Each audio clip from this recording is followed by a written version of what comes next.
Kajian Islam. Tidak sembarang air tentunya, karena tidak mungkin dengan suhu yang berbeda antara suhu yang ada di perut ibunya dengan suhu yang ada di air itu. Tentu akan menjadikan bayi itu kaget, dari hangat menjadi apa? Dingin. Karena tidak mungkin hal itu terjadi pada waktu musim dingin. Justru sebaliknya, itu lebih bagus terjadi di musim panas. Seandainya air itu tidak panas, minimal hangat. Apa bukti kalau terjadi musim panas? Pada ayat berikutnya, yaitu ayat 25. Jibril mengatakan, wa uzzi ilaiki bijid'in nakhlati tusaqit alaiki rutaban janiya. Kata Jibril, goyanglah pangkal pohon kurma itu ke arahmu. Niscaya pohon kurma itu akan menjatuhkan kepadamu rutoban janiya. Apa? Rutop, buah kurma yang masak. Rutop itu matang di mana? Matang di pohon. Buah kurma matang berarti musim apa?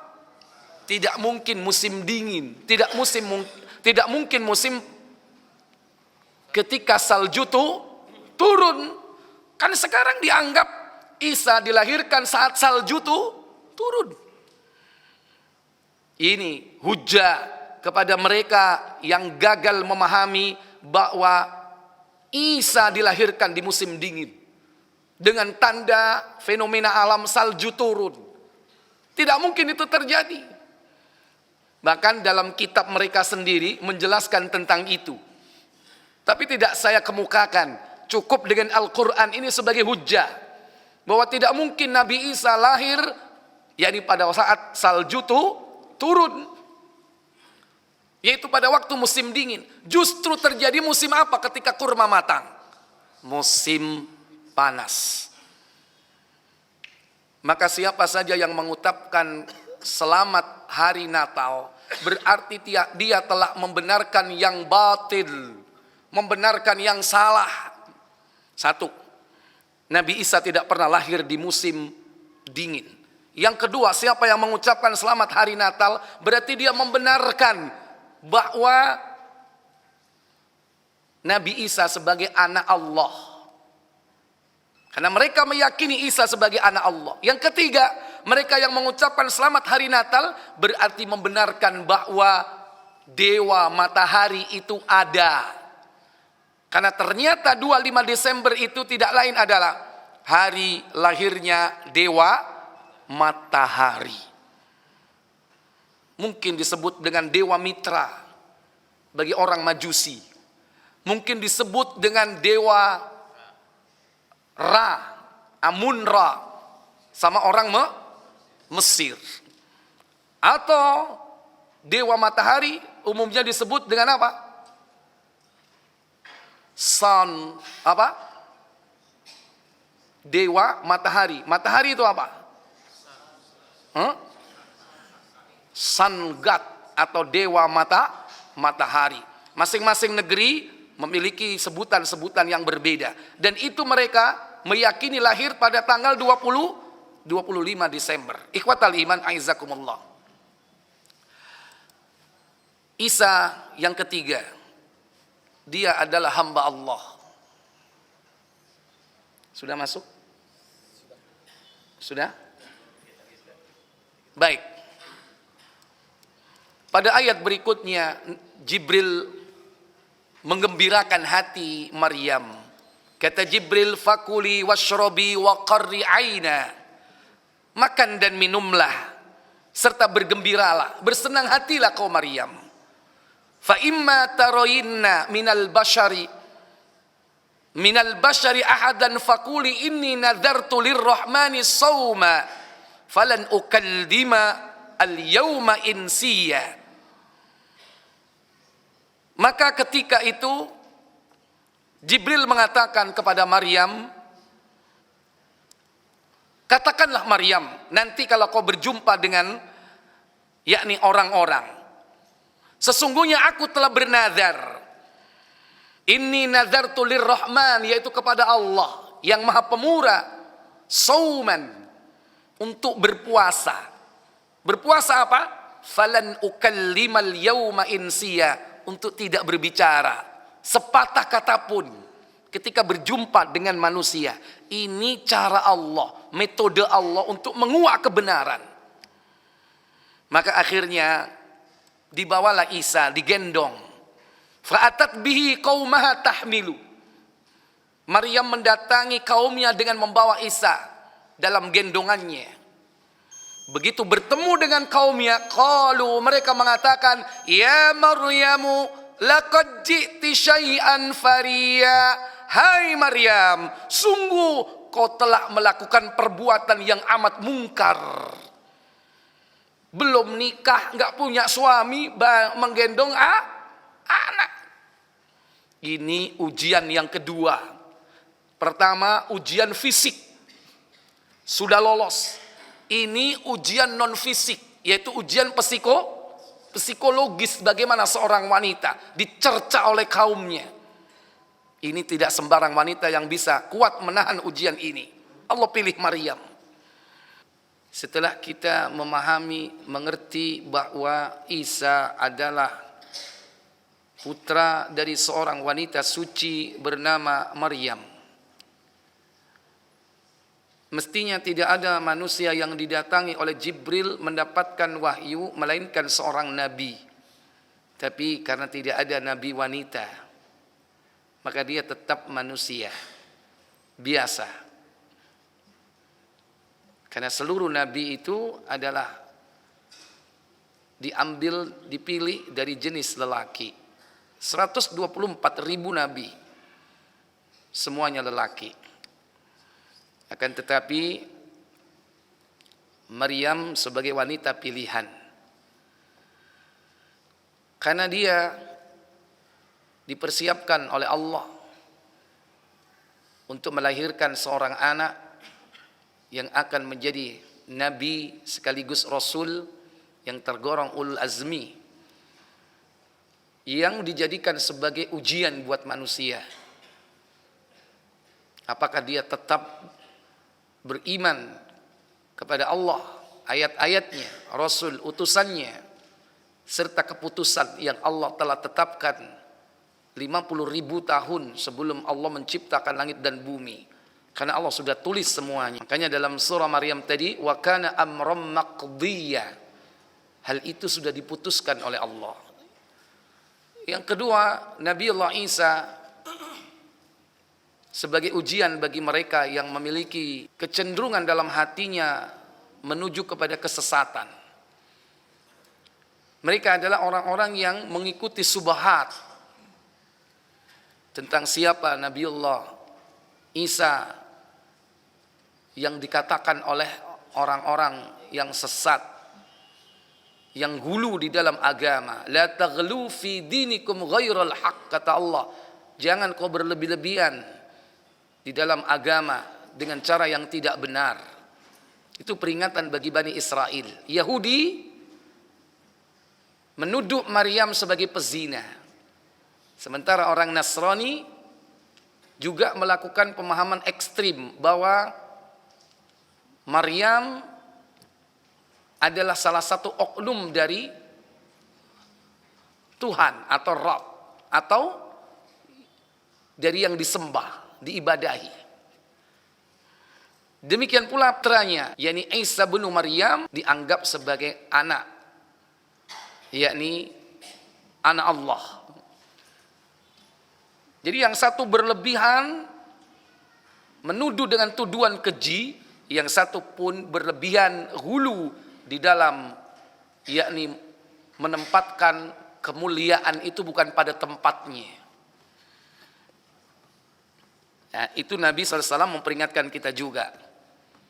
Makanya beliau berkatakan, la tutruni kama atratin nasaral masih ibn Maryam. Jangan kau berlebihan menyanjung dan memuji aku sebagaimana orang Nasrani menyanjung Isa putra Maryam. Karena sudah keluar dari koridor yang semestinya. Memuji boleh. Dia adalah hamba Allah yang dipilih Tetapi kalau sudah menempatkan kepada tingkat ketuhanan atau menganggap Isa anak dari Allah, ini sudah keterlaluan. Isa adalah hamba Allah. Kembali kepada surah Maryam ayat 28. Datanglah Maryam kepada kaumnya, dan kaumnya pun mencerca dengan cercaan yang sangat keji, menuduh Maryam berzina. Kata mereka, "Ya Maryamu laqad ji'ti syai'an fariya." Sungguh kau telah melakukan perbuatan yang amat mungkar, katanya. Maksudnya telah melakukan perbuatan zina. Belum punya suami, sudah punya anak. Tapi sebagaimana nazar yang diucapkan tidak berbicara kepada siapapun, tetap saja Maryam tidak meladeni, diam 1000 bahasa. Sampai ada yang mengatakan, "Ya ukhta Harun, ma kana abuki imra'a sawin, ma kana abuki imra'a sawin, wa ma kanat ummuki baghiya." Kata mereka, "Ya ukhta Harun, hai saudara perempuan Harun." Ini sindiran buat Maryam. Padahal Maryam dengan Harun terpaut jauh.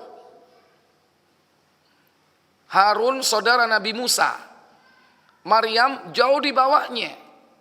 Kenapa dia disebut dengan saudara perempuan Harun? Karena dia ahli ibadah, sebagaimana Nabi Harun. Hai saudara perempuan Harun.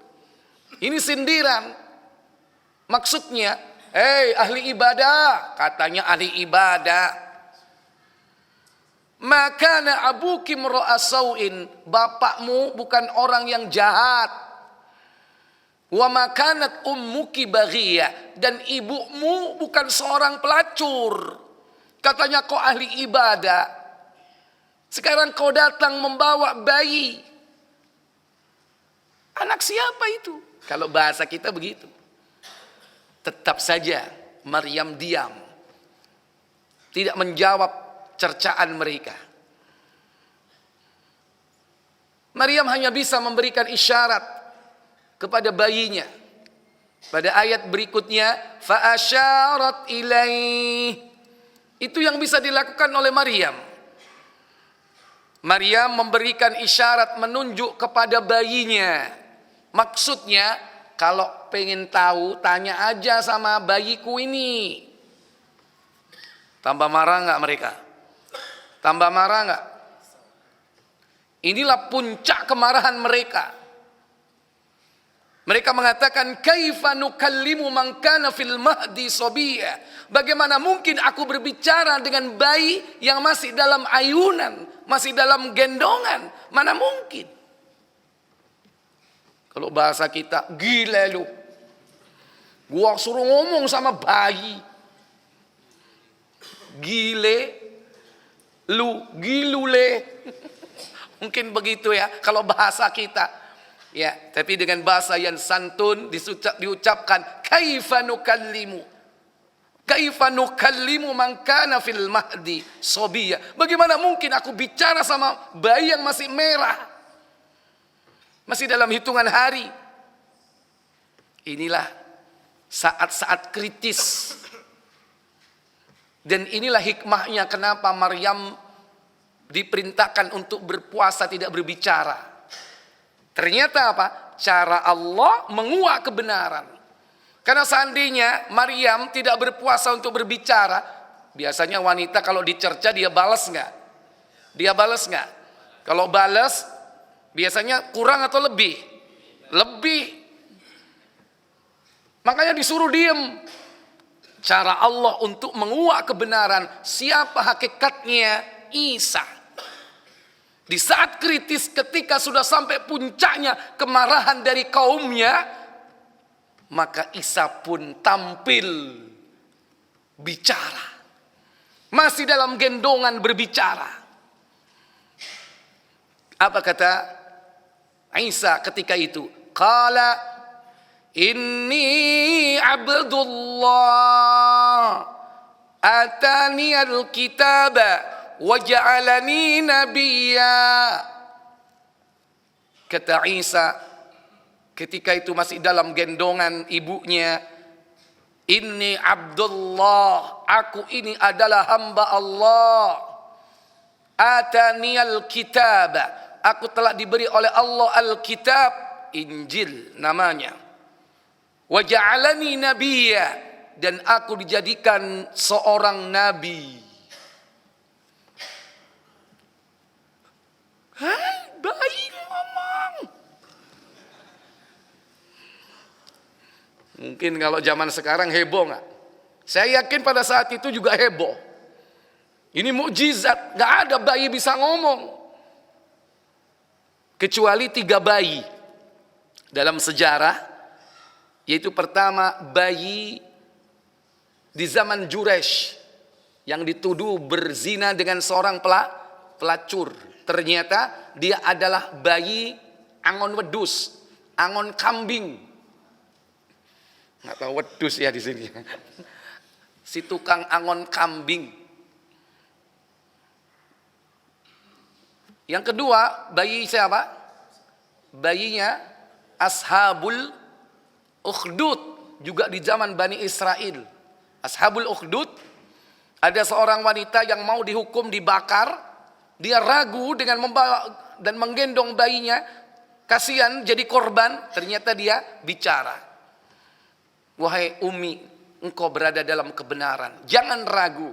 Akhirnya masuk ke api itu. Ada tambah lagi satu ya? Bayinya?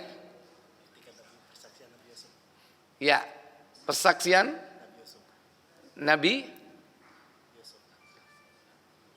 Siapa lagi? Ada lagi. Nabiullah Yusuf. Tapi belum dibahas ini ya. Nanti.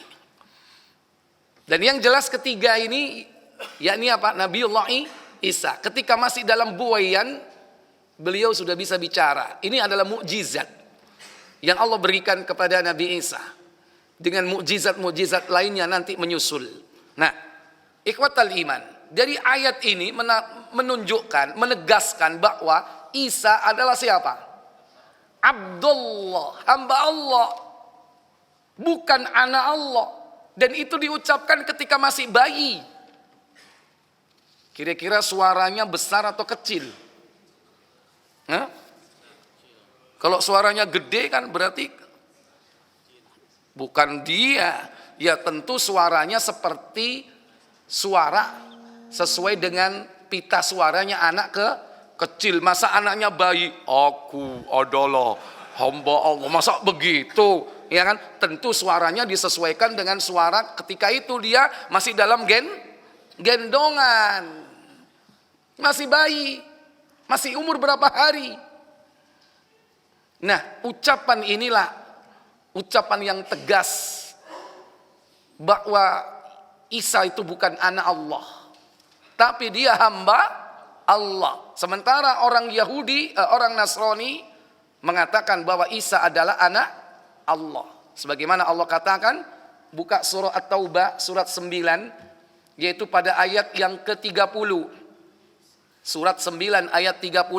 Wa qalatil yahudu Uzairu ibnullah wa qalatin nasara al-masih ibnullah. Apa kata Allah? Surah 9 ayat 30.